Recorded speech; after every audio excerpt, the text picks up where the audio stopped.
नजरिए यानी दृष्टि पर निर्भर करती है। तो सही है तो जीवन सही दिशा पकड़ लेता है, और अगर गलत है तो हमारे जीवन की दिशा और दशा दोनों बिगड़ सकती है। हमने तत्वों को समझने के सही दृष्टि के बारे में कल जाना।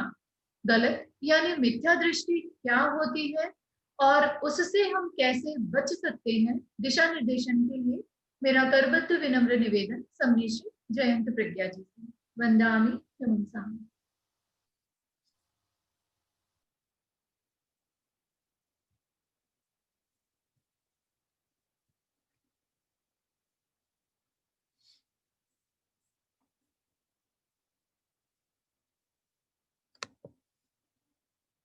महाप्राण ज्योतिपुंज पूज्य गुरुदेव के चरणों में वंदन। उपस्थित भाइयों और बहनों, सम्यक दर्शन के बारे में हमारी चर्चा चल रही है।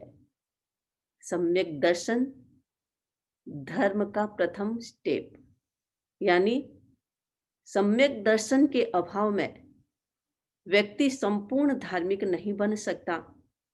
आत्मा के विकास का प्रथम स्टेज सम्यक दर्शन ही है। जब तक सम्यक दर्शन नहीं आएगा, आत्मा का विकास प्रारंभ नहीं होगा। तो कल हमने सम्यक्त्व के लक्षणों की चर्चा की थी। हमें अपना निरीक्षण करना है, अपने आप को देखना है, अपने बारे में सोचना है कि मेरे भीतर में क्या चल रहा है, मेरा सम्यक दर्शन कितना मजबूत है। भगवान महावीर ने ये लक्षण बताए हैं। इन लक्षणों के आधार पर हम अपने आप को जान सकते हैं, अपने सम्यक दर्शन को जान सकते हैं। 5 लक्षण, उसमें 4 हमारे प्रैक्टिकल, हमारी लाइफ से संबंधित, हमारे आचरण से संबंधित, और आस्तिक के जो हमारे विश्वास से संबंधित है, हमारी श्रद्धा से संबंधित है। विश्वास अगर अस्तित्व में है, अपनी आत्मा में विश्वास है, तो व्यक्ति कभी गलत काम नहीं करेगा। अस्तित्व में विश्वास है तो वह अनुकंपा का भाव रखेगा, दया का भाव रखेगा। जब भीतर में दया और अनुकंपा है तो व्यक्ति के भीतर में अनासक्ति की साधना बढ़ेगी। अनासक्ति का विकास होगा तो वैराग्य बढ़ेगा। वैराग्य प्रबल होगा तो व्यक्ति की कषाएं शांत होगी।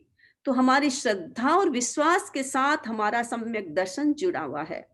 हम देखेंगे सम्यक दर्शन के कारण क्या है, सम्यक्त्व की स्थिरता के कारण क्या है। सम्यक्त्व, उसकी स्थिरता का कारण इतने सारे बताए हैं। यानी जिस व्यक्ति को अपनी आत्मा में विश्वास है, अपने अस्तित्व में विश्वास है, वो व्यक्ति दूसरे के अस्तित्व में भी विश्वास करेगा।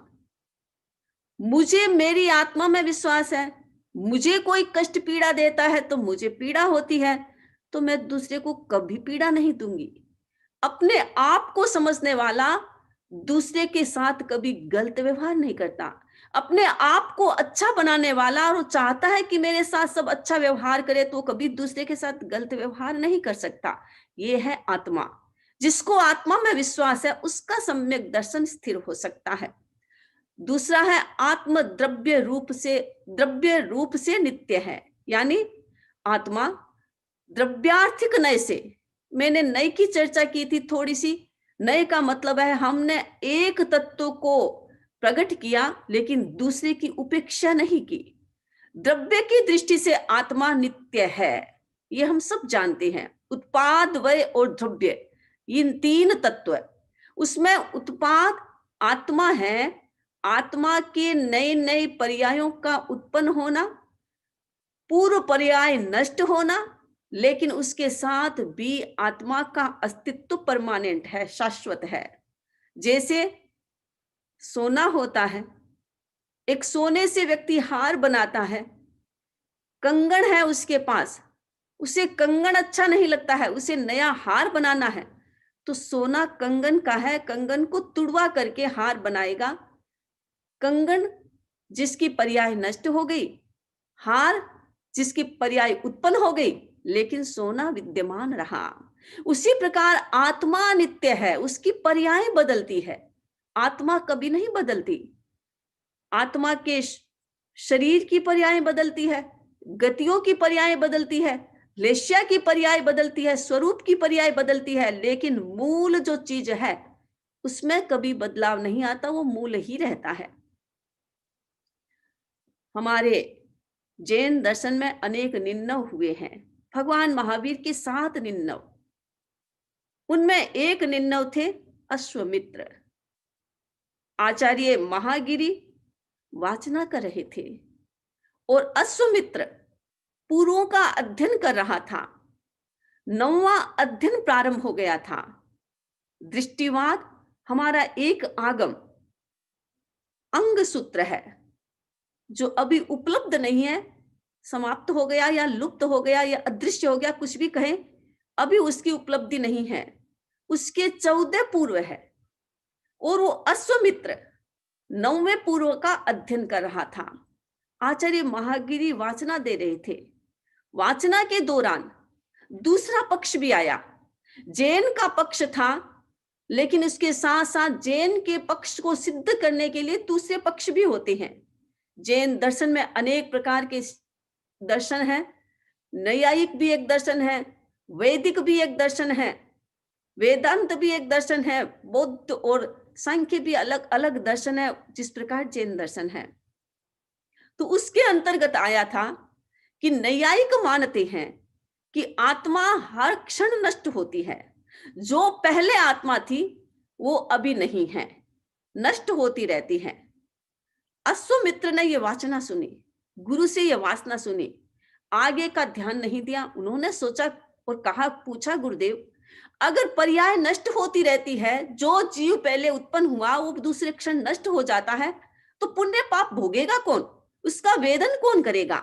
इसका मतलब आत्मा नष्ट होती है पहली पर्याय, यानी एक पहला जो क्षण था, जिस समय पहले क्षण में जो आत्मा थी वो दूसरे क्षण आत्मा नहीं है, चेंज हो जाती है। ये दूसरे दर्शन की मान्यता है, जैन की नहीं। पर अश्वमित्र ने कहा, गुरुदेव ये तो संभव नहीं है। अगर ऐसा है तो इसका मतलब पुण्य और पाप का कोई वेदन नहीं है। एक जीव पुण्य पाप करता है, भोगना किसी दूसरे को पड़ता है, ये क्या हुआ? गुरु ने कहा, वत्स, ये सिद्धांत जैनों का नहीं, ये नैयायिकों का है। लेकिन अश्वमित्र को यह विश्वास नहीं हुआ। गुरु की बात पर अविश्वास किया, अश्रद्धा की और एक सिद्धांत को लेकर के, समुच्चयवाद को लेकर के अपना नया सिद्धांत बना दिया कि नहीं, आत्मा पहले पर्याय में जो होती है दूसरे पर्याय में वो नहीं होती है, बदल जाती है। कर्म कोई दूसरा करता है, भोक्ता कोई दूसरा है। ये उनकी मान्यता हो गई और इस मान्यता के आधार पर वो खुला अपना प्रचार प्रसार करने लगे। गुरु ने कहा, समझाया, लेकिन नहीं समझे तो गुरु ने संघ से अलग कर दिया कि तुम्हारे भीतर में अगर श्रद्धा नहीं है, तत्वों के प्रति श्रद्धा नहीं है, भगवान महावीर के सिद्धांतों के प्रति श्रद्धा नहीं है, तुम अपनी बात अलग रूप से प्रस्तुत करते हो, तो तुम्हें जैन शासन में रहने का कोई अधिकार नहीं है। गुरु ने उनको अलग कर दिया। अब वो अपना प्रचार प्रसार करते करते, घूमते घूमते एक बार काम्पिल्य नगर में चले जाते हैं। काम्पिल्य नगर का राजा था खंड रक्षा। राजा ने सोचा, राजा जैन था, श्रमणोपासक था, महावीर के सिद्धांतों को मानने वाला था। राजा ने सोचा कि ये मुनि अपने आप को अलग मानते हैं, समुच्चयवाद का सिद्धांत प्रस्तुत करते हैं, अपने आप को सर्वज्ञ मानने लगे, अपने आप को अच्छा मानते हैं, महावीर की वाणी को ये गलत मानते हैं। ये कैसे? इनको मुझे प्रेरणा देनी चाहिए। प्राचीन काल में हमारे श्रावक भी बड़े तत्वज्ञ हुआ करते थे। ऐसा समझाते, साधु को ऐसा समझाते कि जो भी कोई गलत रास्ते पर जाते उसको स्थिर कर देते। खंड रक्षा ने सोचा कि ये मुनि जिनके मन में अश्रद्धा का भाव आ गया, आचार्य महागिरी ने बहुत समझाया लेकिन नहीं समझे, तो मुझे समझाना है, इनको प्रेरणा देना है, उनको सही रास्ते पर लाना है। काम्पिल्यपुर में गए, बहुत सारे साधु थे उनके साथ। राजा ने सबको इनविटेशन दिया, इनवाइट किया, सब राज दरबार में आए। राजा ने जैसे ही राज दरबार में आए, वो सैनिकों को तैयार किया और सैनिकों से कहा कि इन मुनियों पर कोड़े मारो। मुनियों ने कहा, ये क्या करे हो, एक श्रमणोपासक होकर के इस प्रकार का कार्य करते हो, तुम्हें शोभा नहीं देता, तुम साधुओं को मारने की बात कह रहे हो। उसने कहा, कौन साधु? महाराज, आप एक श्रमणोपासक है, एक साधक है, आप एक श्रावक है, एक श्रावक साधु को कैसे मार सकता है? राजा ने कहा, कौन श्रावक? पता नहीं, मैं श्रावक हूं, या मैं और कोई हूं। अब जैसे ये बात कही, क्योंकि मैं तो पहले समय में जो श्रावक था अब हूं नहीं, पहले क्षण में मैं खंड रक्षक था अब हूं नहीं।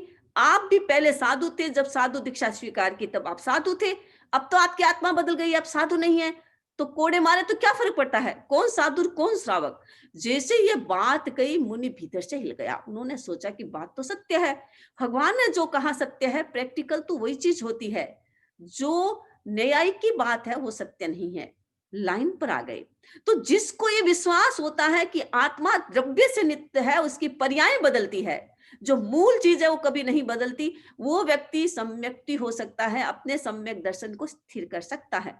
आत्मा अपने कर्मों का करता है, जो भी हम कर्म करेंगे उसका फल हमें ही भोगना है। जो व्यक्ति इस सिद्धांत को जानता है, इसमें विश्वास करता है, वो व्यक्ति कभी गलत काम नहीं करेगा, अपना गलत कार्य किसी पर दूसरे पर थोपेगा नहीं, अपना दोष किसी दूसरे को दोषित नहीं बनाएगा। तो मैंने जो कर्म किया है फल तो मुझे ही भुगतना पड़ेगा। बहुत बार लोग ऐसे कर्मों से युक्त हो जाते हैं या बड़े दुखी हो जाते हैं, प्रॉब्लम्स लाइफ में आती है, शरीर में आती है, तो सोचते हैं पता नहीं मुझे कौन से कर्मों का दंड मिल रहा है, भगवान मेरे साथ ही ऐसा क्यों करता है, मुझे ऐसा क्यों दंड देता है। कौन भगवान दंड देने वाला, हमारी अपनी आत्मा ही हमें दंड देती है, हमारे ही शुभ और अशुभ कर्म हमें दंड देते हैं। इसीलिए कर्म अच्छा करना, जो ये जानता है कि मैं अपने कर्मों को करने वाला हूं और मैं ही अपने कर्मों का भोगता हूं, और जो कुछ भी मैं करूंगा उसका फल भी मुझे मिलेगा। जो व्यक्ति ये जानता है, जो व्यक्ति ये सोचता है, जिस व्यक्ति की इस विश्वास, इस श्रद्धा, इस तत्व में श्रद्धा है, विश्वास है, वो व्यक्ति सम्यक्ति होता है।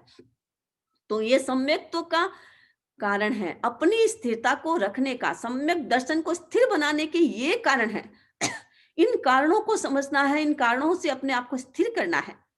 अगला बिंदु है कि सम्यक दर्शन में जो व्यक्ति सम्यक्ति होता है, वो विश्वास करेगा कि संपूर्ण कर्मों से मुक्त हुआ जा सकता है। जो कर्म किए हैं, निकाचित कर्म को छोड़ दो, बाकी कर्मों को हम अपने पुरुषार्थ से बदल सकते हैं। पुरुषार्थ एक महत्वपूर्ण बिंदु है। आत्मा में क्या हो रहा है, कौन से कर्म निकाचित है, मेरे जीवन में क्या होने वाला है, मुझे कौन सा कष्ट मिलने वाला है, आगे मेरी लाइफ क्या होगी, ये मैं नहीं जानती, लेकिन मेरे हाथ में जो है उसको मैं अच्छी तरह से जान सकती हूँ और उसको मैं अच्छी तरह से कर सकती हूँ, वो है हमारा पुरुषार्थ। भगवान महावीर ने कहा तेरे हाथ में केवल पुरुषार्थ है, तुम पुरुषार्थ अच्छा अच्छा करते जाओ, तुम भविष्य की चिंता मत करो, अतीत की चिंता मत करो, वर्तमान में जियो, वर्तमान में पुरुषार्थ करो। जिसके हाथ में पुरुषार्थ है, शक्तिशाली पुरुषार्थ हमारे हाथ में है, तो हमारे साथ विवेक भी हो सकता है, हम अपने कर्मों को तोड़ भी सकते हैं और संपूर्ण कर्मों से मुक्ति को प्राप्त कर सकते हैं। ये आत्मा में ताकत है और किसी में ताकत नहीं है। आत्मा चाहे वैसा कर सकता है, और उसमें भी सबसे ज्यादा ताकत है मनुष्य में। हम तो बहुत सौभाग्यशाली, हमें ये मनुष्य जन्म मिला है, जहां हमारी सोचने की ताकत है, जहां करने की ताकत है, जहां निर्जरा और संवर दोनों धर्म हम कर सकते हैं। तो हमें ये सोचना है कि पुरुषार्थ हमारे आत्म हाथ में है, मुझे अच्छा अच्छा पुरुषार्थ करना है। अतीत में जो हुआ उसके बारे में सोचना नहीं। बहुत बार लोग क्या कहते हैं कि हम मेडिटेशन करेंगे, हम जाति स्मरण ज्ञान करेंगे, हम अपने अतीत को देखेंगे, हमने अतीत में क्या क्या क्या करना है अतीत को देख करके। हमें तो भविष्य को सुरक्षित करना है। अतीत तो हो चुका, जो भी हुआ है हो गया, अब वर्तमान में अच्छा जीवन जीना है, तो भविष्य हमारा सुरक्षित रहेगा।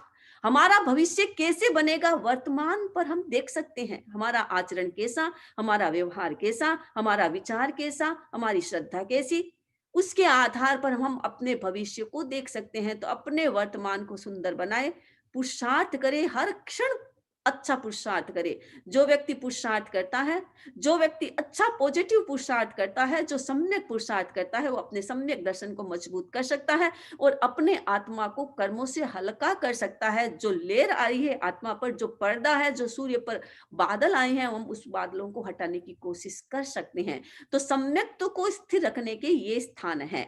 अब हम देखेंगे कि सम्यक्त्व को दूषित कैसे किया जा सकता है, सम्यक्त्व हमारा दूषित कैसे होता है। सम्यक्त्व में दोष भी आता है। कोई भी हम व्रत ग्रहण करते हैं, उसका समुचित पालन नहीं होता तो उसमें दोष लगता है, और दोष तो लगेगा क्योंकि छद्मस्त है हम। छद्मस्त संपूर्ण अच्छी तरह से तो पालन कर नहीं सकता, क्योंकि वीतराग है नहीं तो दोष तो सेवन होता है, और छद्मस्त ही तो दोष करता है। हम छद्मस्त है, दोष होता है, तो सम्यक दर्शन में भी दोष लगता है। कौन से ऐसे कारण हैं जिससे हमारा सम्यक दर्शन दूषित होता है? उसमें पहला कारण है शंका। शंका नहीं करनी। किसमें शंका नहीं करनी? व्यक्ति में शंका नहीं। परिवार का कौन व्यक्ति क्या कर रहा है, कहाँ जा रहा है, मेरी वाइफ कहाँ जा रही है, मेरे बच्चे कहाँ जा रहे हैं, उसमें शंका नहीं करनी।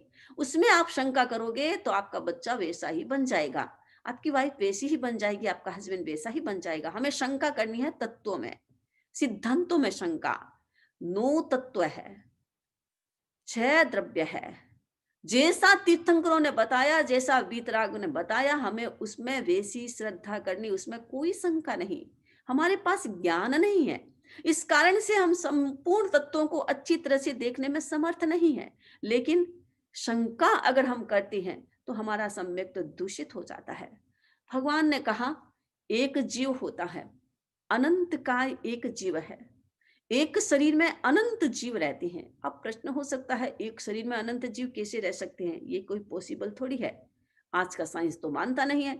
हम साइंस को लेकर के अटक जाते हैं। साइंस अपना काम करती है, उसका ज्ञान सीमित है, और हमारे तीर्थंकरों का ज्ञान असीमित है। उन्होंने जो बताया वो सत्य है, साइंस वहां तक पहुंच नहीं सकती। इसीलिए विज्ञान को विज्ञान के स्तर पर रहने दो, और धर्म को उसके साथ जोड़ो मत। धर्म धर्म है, एक शाश्वत धर्म है, एक शाश्वत तत्व है जिसमें कोई परिवर्तन नहीं होता है। साइंस में परिवर्तन हो सकता है, आज कुछ कहती है साइंस, कल कुछ भी कह सकती है, क्योंकि वो एक्सपेरिमेंट पर चलती है। और धर्म श्रद्धा से चलता है। पहले हमारी श्रद्धा होती है, श्रद्धा के आधार पर एक्सपेरिमेंट होता है, और फिर एक्सपीरियंस होता है। लेकिन शंका हमें नहीं करना, एक्सपेरिमेंट हम नहीं कर सकते हैं, क्योंकि हम संपूर्ण तत्वों को जानते नहीं। हमारे पास वो चक्षु नहीं है, हमारे पास वो ज्ञान नहीं है, हमारे पास वो आंखें नहीं है जो संपूर्ण तत्वों को जान सके, सही जान सके। इसीलिए शंका नहीं करना। कोई भी प्रकार की भीतर में शंका आ गई तत्वों के प्रति, तो नया समझ में आए समझने की कोशिश करना चाहिए, नया समझ में आए तो केवली गम्य, उसमें शंका नहीं, डाउट नहीं करना चाहिए। शंका किया, शंका अगर हमारे भीतर में हो गई तो हमारा सम्यक तो दूषित हो सकता है, हमारा सम्यक तो मिथ्यत्व की ओर बढ़ सकता है।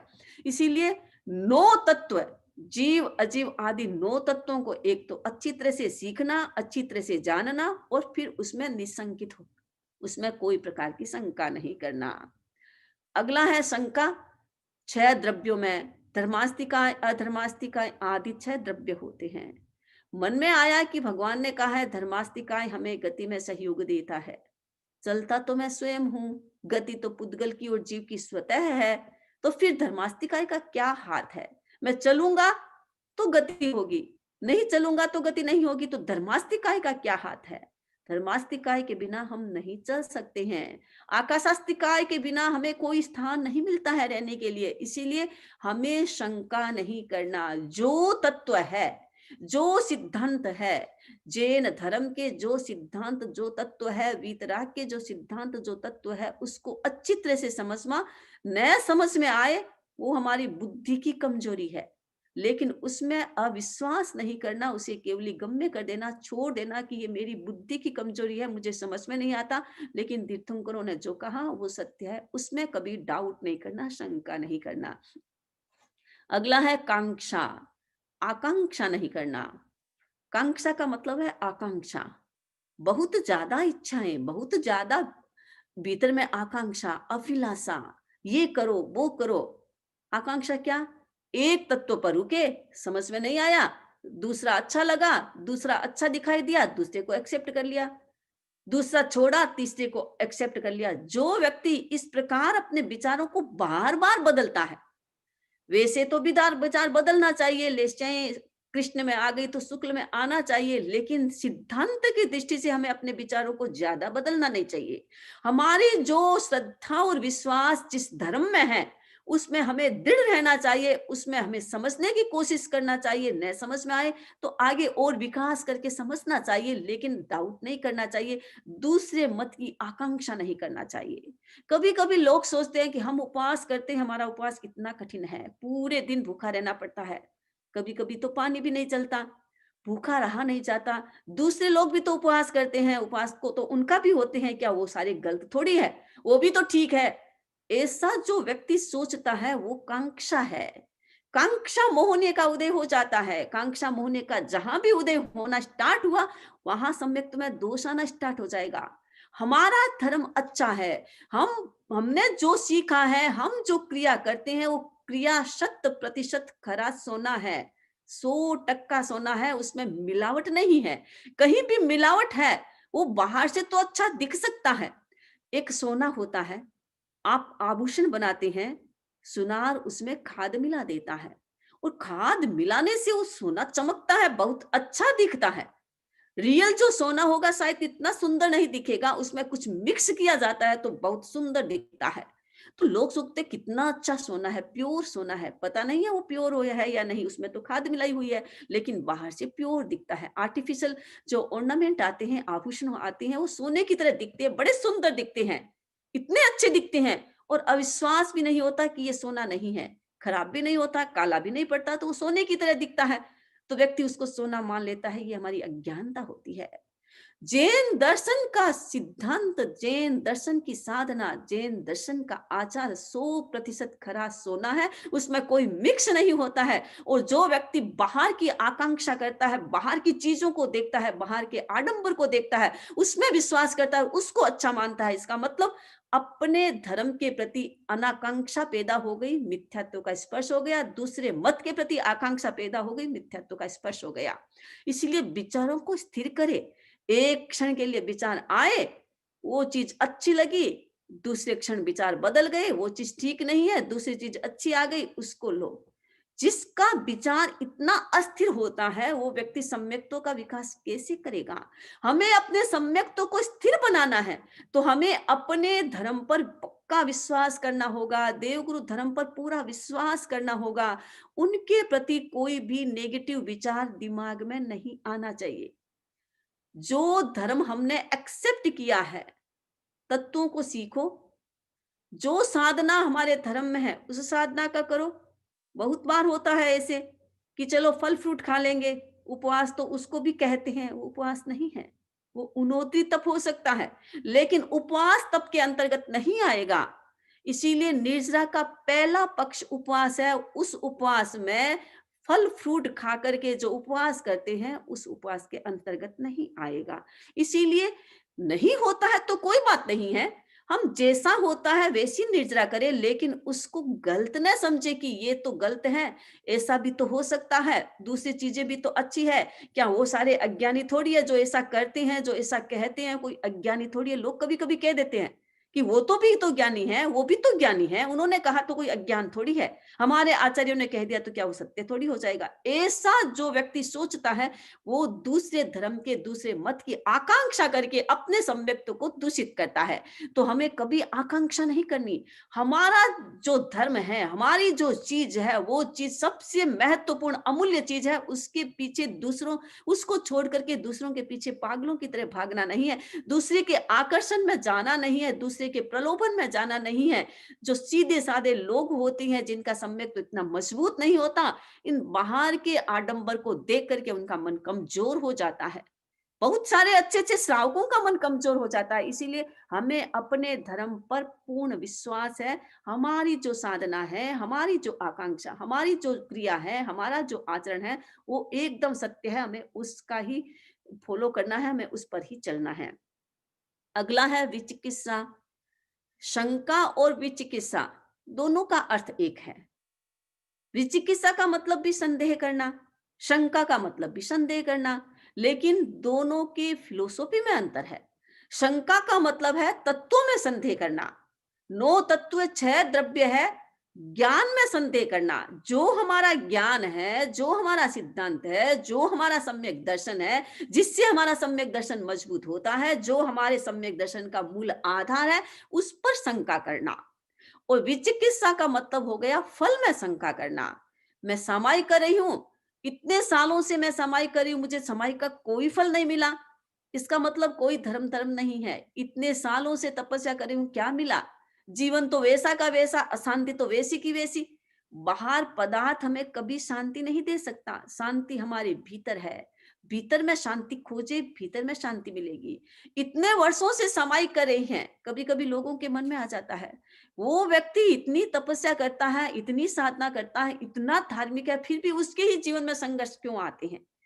और जो व्यक्ति धार्मिक नहीं है उसके जीवन में तो कभी संघर्ष नहीं आता, वो तो मौज मस्ती करता है, आराम से जीता है, हिंसा भी करता है, छल कपट भी करता है, गुस्सा भी करता है और आराम से जीता है। और जो व्यक्ति इतना पवित्र है, इतनी अच्छी साधना करता है, इतना धर्म करता है, सामाई करता है, साधु संतों पर विश्वास है उसका, उस व्यक्ति के जीवन में संघर्ष कभी भी समाप्ति नहीं होता। ऐसा क्यों होता है? कभी कभी ऐसा विचार आता है और विचार आकर के व्यक्ति का माइंड डावाडोल हो जाता है। नहीं, विचिकित्सा का मतलब यही है, हमारी क्रिया में कभी संदेह नहीं करना।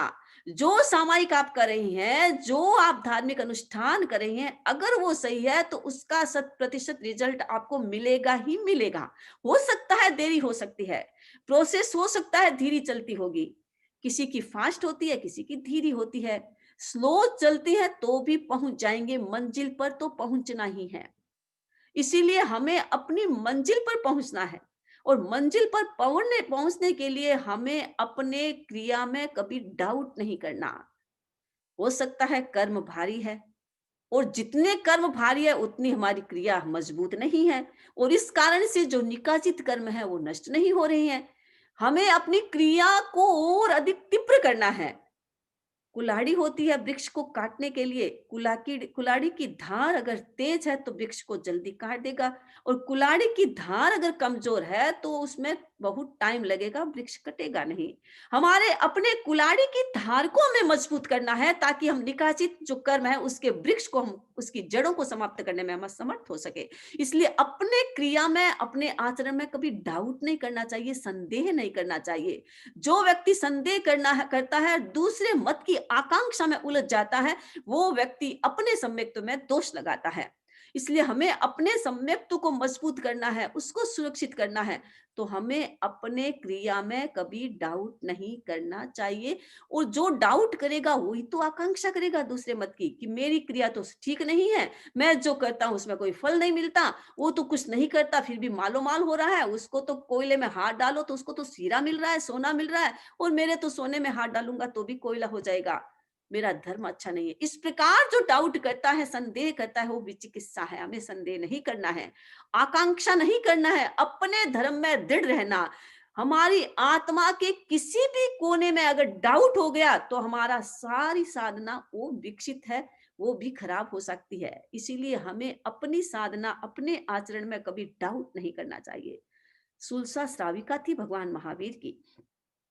एक बार अंबड़ सन्यासी भगवान महावीर के शरणों में बैठा हुआ था और कहा, भगवान मैं राजगृह जा रहा हूँ, राजगृह नगरी के लिए कोई संदेश हो तो आप फरमाए। भगवान ने कहा, अच्छा, अच्छी बात है। राजगृह नगरी में एक श्राविका है, सुलसा नामक श्राविका, वो बहुत धार्मिक है, बहुत दृढ़ धार्मिक है और मेरे पर पूरी श्रद्धा और विश्वास रखती है, उसको कोई हिला नहीं सकता। अंबर ने सोचा, भगवान महावीर जिस श्राविका का नाम ले रहे हैं, उस श्राविका तो कितनी उच्च कोटि की श्राविका होनी चाहिए। भीतर में ऐसा लगा कि नहीं, वो श्राविका इतनी उच्च कोटि की है तो दुनिया को तो दिखाना चाहिए कि ये व्यक्ति, ये श्राविका कितनी दृढ़ है, भगवान महावीर के सिद्धांतों पर कितना विश्वास करती है, इसका सम्यक तो क्षायिक है। वो सुलसा श्राविका जो आगे भविष्य में हमारे उत्सर्पणी काल में तीर्थंकर बनने वाली है, वो श्राविका थी, भगवान महावीर की श्राविका, राजगृह में रहती थी। अंबर ने सोचा कि मुझे दुनिया को बताना चाहिए कि सुलसा कितनी पक्की है। अंबर सन्यासी के पास व्यक्रिय लब्धि थी और व्यक्रिय लब्धि से वो अनेक प्रकार का रूप बना सकता था। राजगृह में गया और पहले दिन उसने ब्रह्मा का रूप बनाया, पूर्व दिशा में एकदम ब्रह्मा के रूप में प्रकट हुआ। लोगों ने सोचा कि हमारे राजगृह का भाग्य जाग गया है, ब्रह्मा पैदा हुआ है। लोग दौड़े सब ब्रह्मा को देखने के लिए, ब्रह्मा पैदा हुआ है, ब्रह्मा पधारे हैं, ब्रह्मा पधारे हैं, और सारी दुनिया दौड़ गई। जैन नॉन जैन सब भागे देखने के लिए और प्रवचन सुनने के लिए। अंबर सन्यासी जो ब्रह्मा के रूप में बैठा हुआ था, पूरा एकदम ब्रह्मा के रूप में अच्छी तरह से कमल के पुष्प पर बैठा हुआ था, आराम से। कहा कि सब लोग आ गए गांव के? हाँ महाराज, सब आ गए। एक श्राविका नहीं आई। कौन? सुलसा नहीं आती है महाराज, वो कभी किसी के नहीं जाती है। ठीक है, कोई बात नहीं।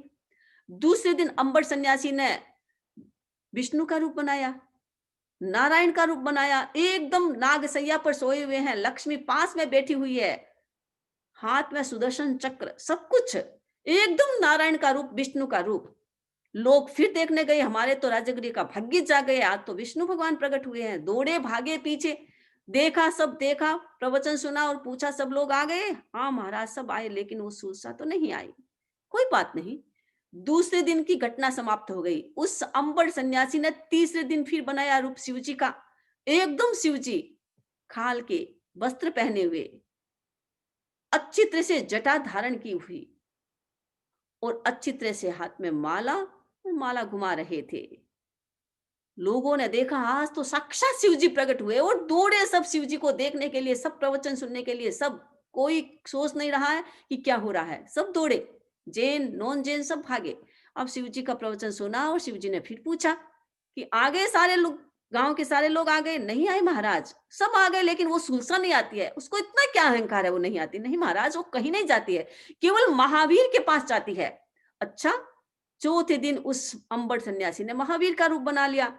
भगवान महावीर पधार गए, राजगृह का एक एक श्राव भागने लगा, भगवान महावीर पधार गए, भगवान महावीर पधार गए। दौड़े सब। अब ये दिमाग नहीं लगाया कि भगवान महावीर तो चंपा में है, इतनी दूर है, राजगृह कैसे आ सकते हैं एक दिन में? लेकिन भागे दौड़े, सोचा नहीं, दिमाग नहीं लगाया।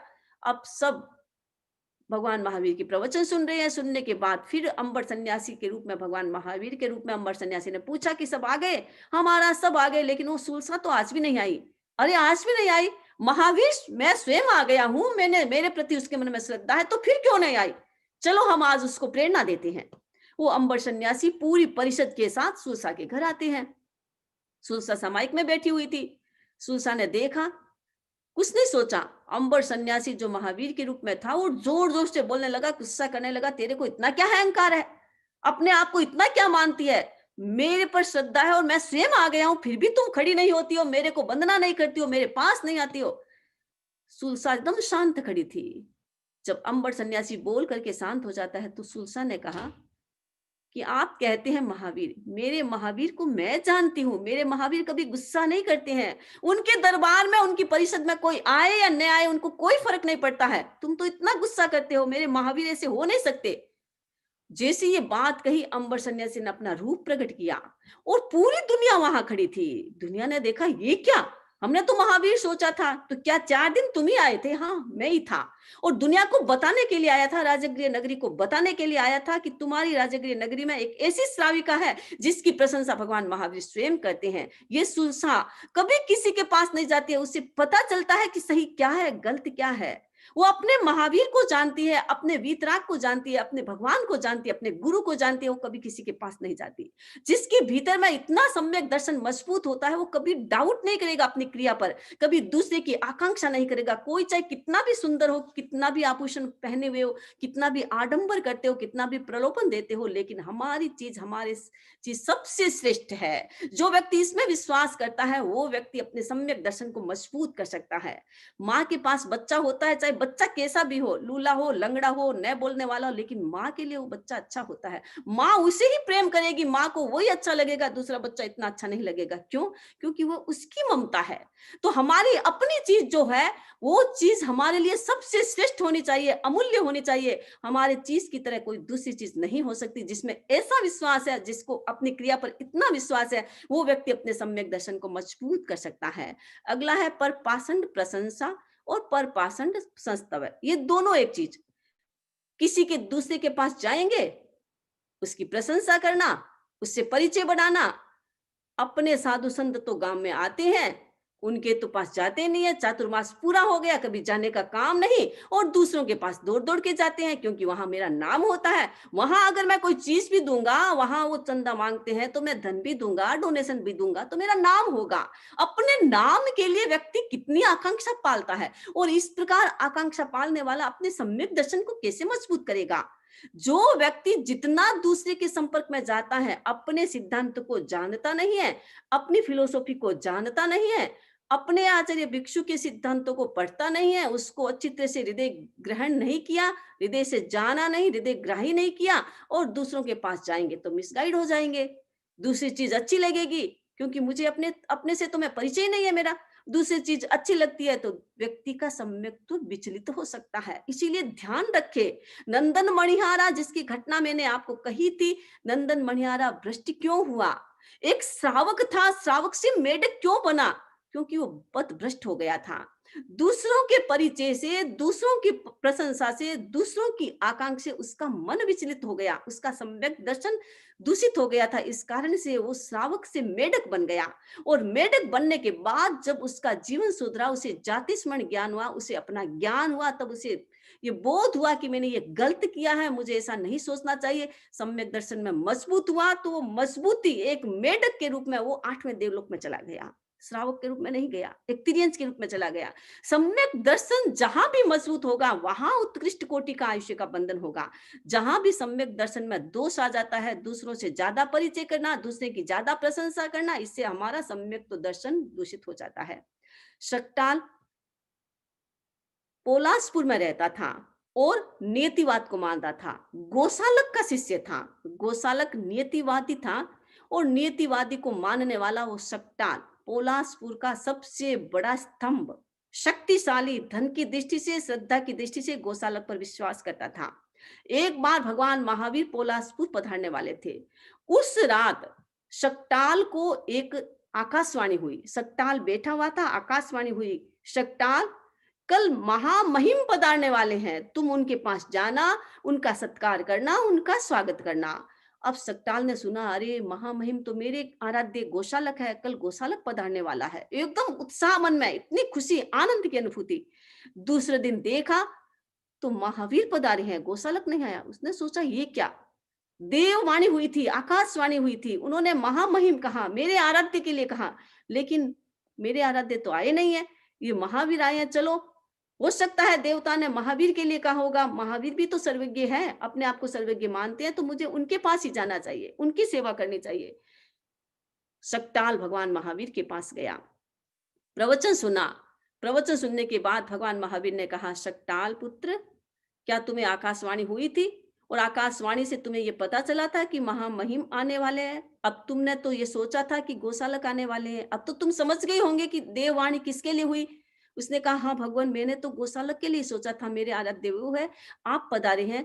तो उस शक्टाल का मन हिलने लगा, भीतर में प्रकंपन पैदा होने लगा और कहा, भगवान आप मेरे वहां पधारे, मेरे कुंभकार शाला है वहां आप पधारे, क्योंकि वो घड़ा बनाता था, मिट्टी के घड़ा बनाने का उसका बिजनेस था। तो उसने कहा, मेरे उपाश्रय में आप पधारे, वहां आप पधारे, वहां उपदेश दे।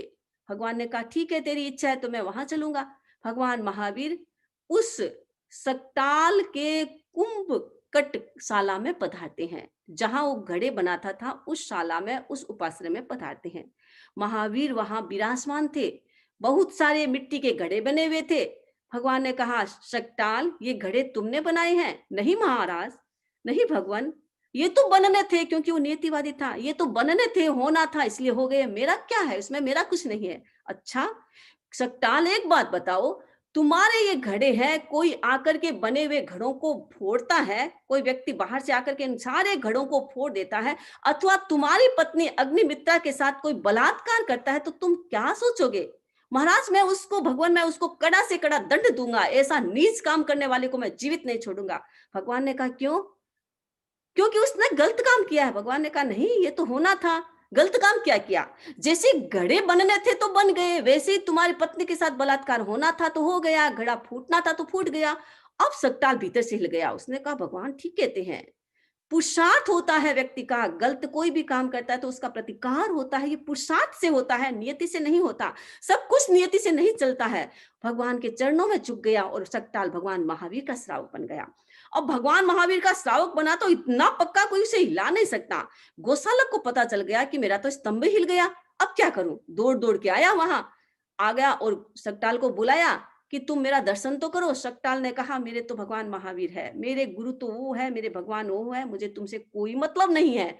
अब शक्टाल ने, गोशालक ने सोचा कि अब इसको कैसे पटाऊं वापस, तो उसको बुलाया, उसके पास गया और कहा, उस भगवान महावीर की खूब प्रशंसा की, इतनी प्रशंसा की, सोचा भगवान की प्रशंसा करूंगा तो भगवान को उसने माना है तो शायद ये हिल जाएगा, इतनी प्रशंसा की, इतनी प्रशंसा की। शक्टाल ने क्या कहा कि मैं आपको अपने कुंभकारशाला में रहने के लिए स्थान दे सकता हूं, क्योंकि आप मेरे भगवान की प्रशंसा करते हैं। अगर आप में ताकत है तो मेरे भगवान के पास चले, मेरे भगवान से शास्त्रार्थ करे। उसने कहा मेरी ताकत नहीं है भगवान महावीर से शास्त्रार्थ करने की। सकटाल ने कहा तो फिर आप रहने दीजिए, आपका सिद्धांत मैंने जान लिया है, आप मुझे विचलित करने के लिए आए हैं। मैं आपका कोई संपर्क नहीं करना चाहता, आपकी कोई प्रशंसा नहीं करना मुझे। मेरे तो मेरे आराध्य हैं, मेरे आराध्य की आप प्रशंसा करते हैं, इसलिए आप रह सकते हैं, जितना आपको रहना है रह सकते हैं, लेकिन मेरे से कोई आकांक्षा मत रखना, मेरे से कोई मतलब नहीं है आपका, मुझे आपसे कोई मतलब नहीं है। जो व्यक्ति इतना पक्का होता है, किसी के परिचय में नहीं जाता, किसी की प्रशंसा नहीं, मेरे भगवान की प्रशंसा, और मेरे लिए मेरे ही गुरु सब कुछ है, मेरे ही भगवान सब कुछ है, मेरा ही धर्म सब कुछ है। जो व्यक्ति इतना पक्का होता है वो अपने सम्यक दर्शन को मजबूत कर सकता है। तो हम अपने सम्यक दर्शन को मजबूत करना चाहते हैं तो ये जो 5 दोष है, इन दोषों से दूर रहे, ताकि ये दोष हमारे सम्यक दर्शन को काटे नहीं, हमारे सम्यक दर्शन पर कोई कोई गुण न लगे। अनाज में कोई गुण लग जाता है, दीवार में दीमक लग जाता है तो दीवार खत्म हो जाती है, लकड़ी खत्म हो जाती है। अनाज में कोई गुण पड़ जाता है तो अनाज खत्म हो जाता है। उसी प्रकार आत्मा में ये गुण है, 5 जो दोष है, ये आत्मा के सम्यक दर्शन के गुण है, हमारी आत्मा में नहीं लगने चाहिए। लग गए तो लकड़ी सारी खत्म हो जाएगी, हमारी आत्मा दूषित हो जाएगी, व्यक्ति सम्यक्त्व से पुनः मिथ्यात्व की कोटि में चला जाएगा। हमें मिथ्यात्व नहीं बनना है, अपने सम्यक्त्व को मजबूत करना है। जो हाथ में आ गया है अमूल्य रत्न, उसको खोना नहीं है, उसे और अधिक परासना है, उसे और अधिक तरासना है। जितना तरासोगे उतना हमारा सम्यक दर्शन मजबूत होगा, उतनी हमारी मजबूत होगी आत्मा। तो सम्यक दर्शन के दोषों की चर्चा मैंने की, सम्यक्त्व को स्थिर करने के कारणों की मैंने चर्चा की। आगे फिर सम्यक दर्शन की चर्चा हमारी चलेगी, तो मैं यहाँ पर अपनी बात को संपन्न करती हूँ। अब आपको कोई क्वेश्चन है तो आप पूछ सकते हैं, आगे की बात आगे चलेगी। बहुत बहुत कृतज्ञता वंदना हमें आपके प्रति। अ, हमारा सम्यक्त्व मजबूत बना रहे, यही कामना करते हैं, और जो दोष है वो दूर हो। आज की जिज्ञासाएं रितु जी बोत्रा, उनके बाद नानक जी वैद। वंदामी नमनसामी सुप्रीच्छा। हाँ, वंदामी, मेरे 2 प्रश्न है। पहला प्रश्न तो ये है कि आचार्य महाप्रज्ञ जी के बारे में ऐसा हम सुनते हैं कि वो ध्यान के बहुत उच्च कोटि के साधक थे, और मैंने ऐसा पढ़ा है कि वो कई बार निर्विचारता की स्थिति में भी चले जाते थे। तो वंदामी, वो उस वक्त प्रशस्त लेश्या में होते थे या अलेशी होते थे? क्योंकि एक जगह ये भी पढ़ने में आया है कि कुछ मनुष्य अलेशी भी होते हैं। और दूसरा प्रश्न मेरा यह है कि पूज्य गुरुदेव अभी ठाणम पर आधारित प्रवचन करते हैं, तो ये ठाणम कौन से आगम के अंतर्गत आता है, बताने की कृपा कराएं। आचार्य महाप्रज्ञ निर्विचार होते थे। ये ठीक है, निर्विचार स्थिति तो उनकी हर क्षण रहती थी। जब भी वो काम करते, काम से स्थिर हो जाते, आंखें बंद करते वो निर्विचार हो जाते, क्योंकि वो उनकी साधना उत्कृष्ट कोटि की थी, उनका ध्यान उत्कृष्ट कोटि का था, उनका कंसंट्रेशन पावर उत्कृष्ट कोटि का था। लेकिन निर्विचार हो गए फिर भी अलेशी नहीं थे, क्योंकि जहां जहां योग होता है वहां वहां लेश्या होती है। कुछ मनुष्य अलेसी होते हैं, वे 14वें गुण स्थान की बात है, जहां लेश्या नहीं है, जहां योग नहीं है। और दूसरी बात, गुरुदेव ठाणंग पर प्रवचन करवा रहे हैं। ये ठाणंग हमारा 11 अंगों में एक अंग है, यानी मूल आगम का एक पार्ट है। तो हमारा मूल 11 आगम है, उसका एक अंग है। तो ठाणंग मूल 11 अंगों का एक भाग है। नानक जी वैद, उनके बाद अशोक जी कोठारी। वंदामी नमस्कार।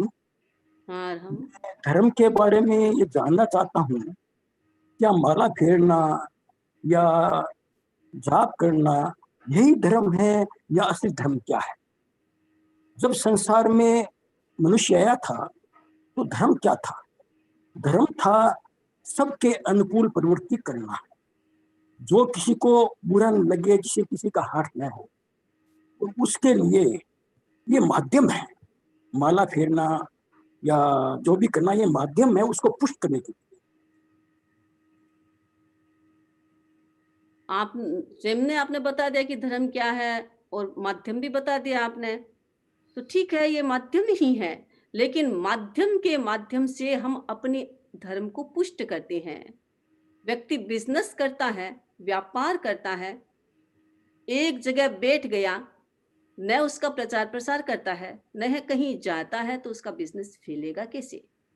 तो वो फैलने का माध्यम है, बिजनेस को बढ़ाने का माध्यम है कि वो जगह जगह जाता है, टूर करता है, लोगों से मिलता है, जिससे उसके बिजनेस में बढ़ोतरी आती है, वृद्धि होती है।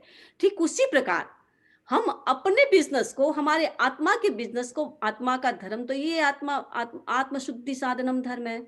आत्मा की शुद्धि जिस क्रिया से होती है उसे भी हम धर्म कहते हैं। आत्मा की शुद्धि को भी धर्म कहते हैं, और उपचार से जिस क्रिया से धर्म होता है उसे भी हम धर्म कहते हैं। सामाई करना, माला जाप करना, उससे आत्मा की विशुद्धि बढ़ती है।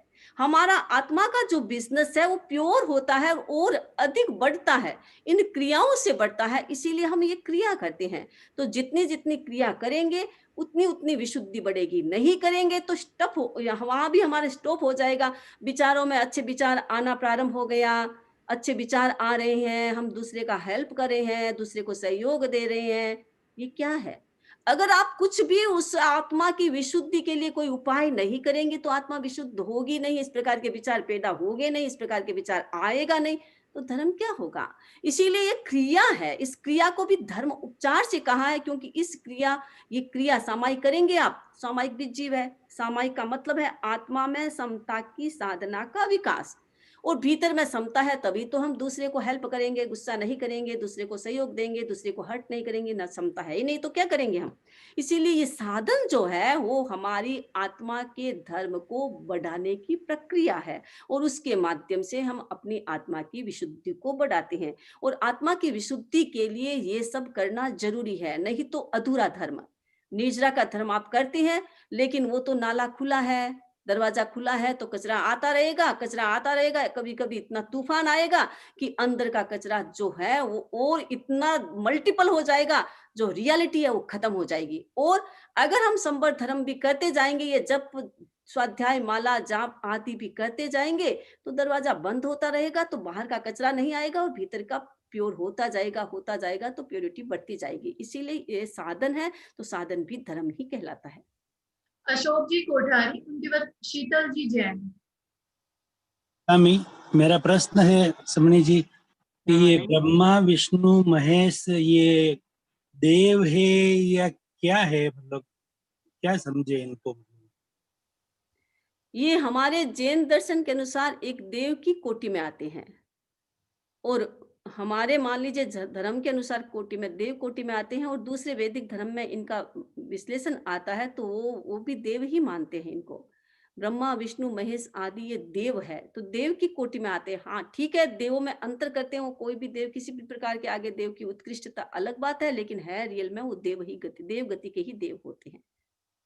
पूजा जी का फिर एक क्वेश्चन है वंदामी की, ज्ञान किरण में 11 जो अंगों के जो दिया हुआ है नाम, उसमें स्थानक का नाम नहीं आता। स्थानक का मतलब स्थानक, वहां पर वो दूसरा नाम स्थानक सूत्राया, स्थानांग सूत्राया होगा, ऐसा आया होगा।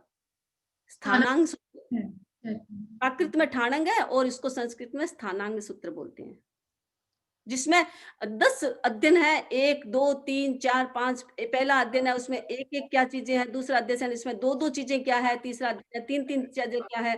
तो गुरुदेव 7वां अध्ययन करा रहे हैं, तो उसमें 7 चीजें क्या है उसका विश्लेषण कर रहे हैं। शीतल जी जैन, उनके बाद सीमा जी कोठारी। वंदामी नमम सामी। मेरे दो जिज्ञासा है मथे वंदामी के मैं नहीं समझ पाई। पहला तो कि आपने एक स्टोरी सुनाई थी जिसमें बताया था कि त्रियंश गति के कारण समझाए थे कि वो देवता के वाहन होते हैं जो हथनी होती हैं और वो रो रही होती है। आपने एक स्टोरी बताई थी मथेनंदा में, तो हाँ। उसमें जो हथनी देवलोक में होते हैं तब तो वो देवी के रूप में ही होती हैं, जब भगवान के सामने आती है तब वो हथनी के रूप में आती है, ऐसा था। मैं समझ नहीं पाई उस टाइम। हाँ, ये ऐसा ही था, क्योंकि व्यक्ति छल कपट करता है तो माया हो गई, माया से त्रियंश गति का बंधन होता है, ये हमारे आगमों में आता है। लेकिन जिसके आयुष्य का बंधन तो पहले हो गया, और फिर उसने छल कपट किया, माया की, तो फिर त्रियंश गति का तो बंधन होगा नहीं, तो फिर क्या होगा? तो उस छल कपट से वो पांडुरा नाम की जो साध्वी थी, उसने छल कपट किया, यानी वशीकरण मंत्र का प्रयोग किया, छिपा करके किया। गुरु से वो बात छिपाई थी, उसने उस बात को एक्सेप्ट नहीं किया था, लास्ट मोमेंट तक आलोचना नहीं की, उसकी एक्सेप्ट नहीं किया। इसीलिए त्रियंच नाम कर्म का बंधन हो गया। अब त्रियंच आयुष्य का तो बंधन हो सकता नहीं, क्योंकि आयुष्य का तो बंधन जीवन में एक बार होता है, तो उसका देवगति का बंधन हो चुका था, वो त्रियंच नाम कर्म का बंधन हो गया था। तो इस कारण से वो देवगति में तो गई, देवता के रूप में ही रहती है देवगति में, लेकिन जैसे उसे मनुष्य गति में आना होता है तो वो इंद्र की हथनी यानी हाथी जो था, हथनी थी जो त्रियंच रूप में आती है, वो त्रियंच बनकर ही नीचे उसे आना पड़ता है, और नीचे की जो त्रियंच की परिषद थी उसमें ही बैठना पड़ता है, क्योंकि उसने वो छल कपट किया था। तो छल कपट का प्रभाव, उस कारण से वो त्रियंच के रूप में मनुष्य गति में आती है तो देवगति में ही देवता के रूप में ही रहती है, लेकिन आयुष्य का बंधन उसके त्रियंच में नहीं हुआ था, उसके त्रियंच नामकर्म का बंधन हो गया था, क्योंकि ये गतियां भी नामकर्म के बंधन से ही मिलती है और ये अवस्थाएं भी नामकर्म के बंधन से ही मिलती है। तो त्रियंच नामकर्म का बंधन हुआ था, इसलिए वो त्रियंच के रूप में उसे मनुष्य लोक में आना पड़ता है। शीतल जी, एक और क्वेश्चन है। वंदामी, एक और प्रश्न था कि आपने मन प्रयव ज्ञान के बारे में बताया था कि जो 2.5 द्वीप है उनकी पर्यायों, उनके संगी जीवों की पर्यायों को ही जान सकते हैं, तो क्या उसमें देवलोक आता है वंदामी? मतलब अगर नहीं, ठीक बात है कि उसमें 2.5 द्वीप के मनुष्यों के मन की पर्यायों को जानना है, तो देवताओं के मन की पर्याय जानने की बात नहीं है। यहाँ केवल मन पर्याय मनुष्य के मन की पर्यायें जानता है। तो 2.5 द्वीप में जो मनुष्य है, जो मनुष्य मतलब संगी जीव है 2.5 द्वीप में, वो संगी जीव के पर्यायों को जान लेता है, लेकिन देवता और नारक के मन की बातों को नहीं जानेगा, क्योंकि वो 2.5 द्वीप के अंतर्गत नहीं आता है। इसीलिए केवल मनुष्य पर्याय यानी 2.5 द्वीप में जो संगी जीव होते हैं, मनुष्य अर्थात तिर्यंच जो होते हैं 2.5 द्वीप में होते हैं, उनकी मन की पर्यायों को जानेगा। सीमा जी कोठारी, उनके बाद केवल चंद जी जैन, या केवल चंद। वंदामी नमः स्वामी, और हम मेरा क्वेश्चन है जो अनंतर सिद्ध के 15 प्रकार है, इसमें अतीर्थ सिद्ध और अन्यलिंग सिद्ध, ये 2 प्रकार आए हैं। तो मेरे को जानना था कि ये तो जैन धर्म के बारे में जानते भी नहीं, कुछ वो नहीं है, तो इनका सम्यक्त्व कैसे पुष्ट होता है या कैसे रहता है, कैसे ये मोक्ष प्राप्त करते हैं? ऐसा है, अन्य तीर्थ मतलब जैन तीर्थ में नहीं, अन्य तीर्थ में है। तो अन्य तीर्थ के लोग भी, उनको विभंग अज्ञान हो जाता है, और विभंग अज्ञान से वो जितना भी जानते हैं उसके आधार पर उन्हें ज्ञान होता है, और वो विभंग अज्ञान ज्ञान में कन्वर्ट हो सकता है। नहीं जानना मतलब जैन धर्म में आना जरूरी नहीं है जैनी बनने के लिए। वीतराग धर्म में जाने के लिए जैन बनना जरूरी नहीं है, ये जैन तो बाद में है। जैन का मतलब तीर्थंकर जैन नहीं थे, तीर्थंकर तो वीतराग थे, तीर्थंकर थे। जैन तो जैन को, जिनको मानने वाले जैन हैं, तीर्थंकरों को मानने वाले हम लोग जैन हैं। तीर्थंकर जैन नहीं थे, वो तो वीतराग थे। तो ये वीतराग धर्म है। जो व्यक्ति वीतराग धर्म को जानता है, वीतराग धर्म का मतलब है आत्मा की विशुद्धि, और आत्मा की विशुद्धि करते करते उसे विभंग अज्ञान हो जाता है, और विभंग अज्ञान में भी आत्मा की विशुद्धि अगर चालू रहती है तो उन्हें पता चल जाता है कि ये क्या है। तो पता चलता है तो उनका मिथ्यात्व खत्म होता है, और विभंग अज्ञान अवधि ज्ञान में भी पलट सकता है, और धीरे धीरे उनको वो सम्यक बन करके उन्हें केवल ज्ञान की प्राप्ति भी हो सकती है। अनेक उदाहरण है। स्कंदक जो भगवान महावीर को नहीं मानता था, और भगवान महावीर, उसके सामने अनेकों प्रश्न आए थे। शिव राजर्षि जिनको विभंग अज्ञान हो गया था, 7 द्वीप है, 7 समुद्र है, ऐसी प्रचार प्रसार कर रहे थे। जब उन्हें पता चला उनका वो 7 द्वीप और 7 समुद्र वाला विभंग अज्ञान भी समाप्त होने लगा, तब उन्हें पता चला, और वो भीतर में, उनके भीतर में ऐसा आया कि नहीं नहीं, मुझे मेरा ज्ञान गलत है, और सम्यक दर्शन आ जाता है। तो वो तो कभी भी आ सकता है, इसके लिए जरूरी नहीं है कि जैन बने। आत्मा की विशुद्धि जहां भी है, भगवान महावीर ने जो सम्यक दर्शन का लक्षण बताया है उसमें अगर विश्वास है, ज्ञान तो अपने आप हो जाता है। अवधि ज्ञान होता है तो उसके साथ साथ विभंग अज्ञान होता है, तो अवधि ज्ञान भी हो सकता है, इसमें कोई प्रॉब्लम नहीं है। विशुद्धि बढ़ती है तो ये चीजें भी हो सकती है। तो अतीर्थ वो हो गया। अन्य लिंग में भी यही चीज है। अन्य लिंग का मतलब है जैन धर्म, जैन धर्म से अन्य। धर्म, जैन धर्म में एक्सेप्ट नहीं किया, उसमें आया नहीं, अन्य धर्म को स्वीकार किया, अन्य में उनकी भीतर की साधना इतनी उत्कृष्ट कोटि की हुई कि उनको ऑटोमेटिक ये पढ़ते हैं जो खत्म होने लगी। और क्योंकि एक सिद्धांत, अब भीतर में उसको दूसरे सिद्धांतों के प्रति कोई डाउट नहीं था, कोई संदेह नहीं था, उसको आत्मा की शुद्धि करनी थी और आत्मा शुद्धि के लिए वो तपस्या करता है। उसमें कोई लक्ष्य नहीं था उसका तपस्या करने का कि मुझे धर्म में तपस्या का फल मुझे ये मिले वो मिले, कोई फल लक्ष्य नहीं था। और भीतर में आत्मा की विशुद्धि बढ़ रही है, तो विशुद्धि बढ़ते बढ़ते वो सम्यक दर्शन भी बन सकते हैं। केवल चंद जी, उनके बाद राशि रोहित जी। वंदामी नमन स्वामी। हाँ हम आवाज आ रही है? हाँ आ रही है आपके बात। मैं बहुत दिनों से, जब से आपका ये शुरू हुआ, हमेशा सुनता हूँ और इतना अच्छा लगता है कि एक दिन भी मिस करने का मन नहीं होता है मतलब। और आपकी समझाइश इतनी सुंदर है कि सीधी हृदय में उतरती है और उसे पालने के लिए लालुकता बनी रहती है। मुझे ये प्रश्न पूछना था कि आश्रव, संवर और निर्जरा, ये तीन को हम जीव मानते हैं और पुण्य और पाप अजीव मानते हैं। पुण्य और पाप भी तो आत्मा की प्रवृत्ति है, ये समझ में नहीं आया, कृपया ये समझाने का। हाँ, पुण्य और पाप आपने आत्मा की प्रवृत्ति नहीं है। आत्मा की प्रवृत्ति है आश्रव को ग्रहण करना। मेरा राग द्वेष भाव होगा, वो आत्मा की प्रवृत्ति है। जो राग द्वेष भाव है मेरा, जो मेरा इमोशंस है, लेस्या आपने सुनी है, तो लेस्या में जो हमारे भीतर के नेगेटिव इमोशंस है, जो राग द्वेष है मेरा, वो राग द्वेष मेरा अपना इमोशन, सटल जो इमोशंस है मेरा राग द्वेष, उससे मैं बाहर से पुद्गलों को ग्रहण करती हूँ। तो ये मेरा आश्रव हो गया। अब मैं पुद्गलों को ग्रहण करने के बाद मेरे आत्मा के साथ वो पुद्गल चिपक गए हैं। वो चिपके कौन है? पुद्गल चिपके हैं। उनका फल क्या होगा वो नहीं, उनका इमोशंस नहीं है वहां पर, वो पुद्गल चिपके हैं, आत्मा के साथ चिपक गए हैं, इसीलिए वो बंध कहलाते हैं। इसलिए पुद्गल जो है वो अजीव है। बाहर से जो पुद्गल मैंने लिए हैं, वो पुद्गल मैंने चिपकाए हैं, वो पुद्गल मेरे अजीव है। तो बाहर से आप सामग्री लेकर आते हैं मकान बनाने के लिए, आपको मकान का पेंट करवाना है, बाहर से आप पेंट लेकर आए हैं, मकान में आपने पेंट करवाया, फिर भी वो पेंट है वो मकान में करवाया, तो पेंट और मकान अलग है। आप ये नहीं कहेंगे ये मकान है पेंट, आपने कहेगा मैंने मकान की इस दीवार पर ये पेंट करवाया है। तो ये पेंट जो चिपका है वो हमारा बंद हो जाएगा। बाहर से जो पुद्गल मैंने ग्रहण किए वो मैंने चिपका दिए हैं, अब उसमें कुछ नहीं है, चिपका हुआ पड़ा है, वो बंद कहलाता है। और वो जब उदय में आएगा, मैं उदय में लाऊंगी अपनी संबर और निर्जरा से, मैं त्याग प्रत्याख्यान करूंगी। ये जीव का स्वभाव है। करेगा कौन त्याग प्रत्याख्यान? जीव करेगा। मैं निर्जरा करता हूँ, स्वाध्याय करता हूँ, जप ध्यान करता हूँ, निर्जरा मेरी अपनी जीव कर रहा है। अब जीव ने जो किया, करने से जो मेरे बंधे हुए कर्म है, जो मेरे पुद्गल है, वो पुद्गल झड़ गए। तो अच्छे पुद्गल अच्छे रूप में झड़े हैं, वो पुण्य हो गए, और बुरे रूप में झड़े हैं वो पाप। झड़ कौन रहे हैं? वो पुद्गल झड़ रहे हैं। अच्छे और बुरे पुद्गल कौन बने हैं? जो बाहर से पुद्गल आए हैं, वो भीतर में अच्छे बुरे के रूप में पक रहे हैं, वो अंदर पक रहे हैं, उसमें मेरी आत्मा नहीं पका रही है, वो मेरे साथ आत्मा के साथ चिपके हुए हैं। तो मेरे आत्मा के इमोशन उसके साथ रहे हैं, लेकिन पक रहे हैं वो पुद्गल। तो पुद्गल है वो अच्छे बुरे बन गए हैं, और बाहर आएंगे तो अच्छे बुरे रूप में उदय में आएंगे, तो मुझे बाहर की सामग्री मिलेगी।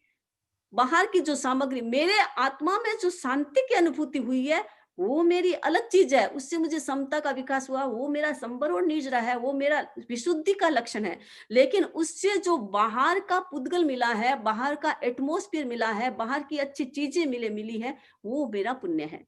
तो अलग हो गया, मेरे से पुण्य अलग हो गया, क्योंकि बाहर की जो सामग्री है, मुझे अच्छी गाड़ी मिल गई, अच्छा परिवार मिल गया, अच्छा फूड मिल गया, अच्छा सोने के लिए बिस्तर मिल गया। वो जो बिस्तर मिला, गाड़ी मिली, परिवार में जो अच्छा परिवार मिला, वो मेरा पुण्य है। और बुरा मिला, अच्छा नहीं मिला, वो मेरा पाप है। तो पुण्य और पाप आत्मा से अलग हो गए, अलग चीज है, तो वो अजीव हो गया। और मिला मुझे मेरी अच्छी क्रिया से, मेरा अच्छी क्रिया से मुझे अच्छी चीज मिली, वो मेरी क्रिया, जो आत्मा की क्रिया है मेरी अच्छी, वो मेरा संबर और निर्जरा है। और जिससे मैंने कर्म ग्रहण किया, लेके मैं आई हूं, इसीलिए वो मेरा आश्रव है। तो पुद्गल है वो पुण्य और पाप पुद्गल है, बंध पुद्गल है, वो आत्मा नहीं, अजीव, क्योंकि वो अलग रूप से क्लियर हमें दिखाई देता है कि वो अजीव है। राशि रोहित जी। वंदामी नमस्सामी। हाँ जी। मेरा क्वेश्चन ये है कि कांक्षा के संदर्भ में पूछना है, थोड़ा सा जिज्ञासा इसके बारे में, और ये पूछना है कि अन्य धर्म को हमें मान्यता देनी चाहिए कि नहीं देनी चाहिए इस संदर्भ में। मान्यता की बात है कि मान्यता हम देंगे, ये हमारे में ताकत क्या है? वो तो मत बने हुए हैं, अपने अपने मत बने हुए हैं, हम उनको नकारते नहीं है।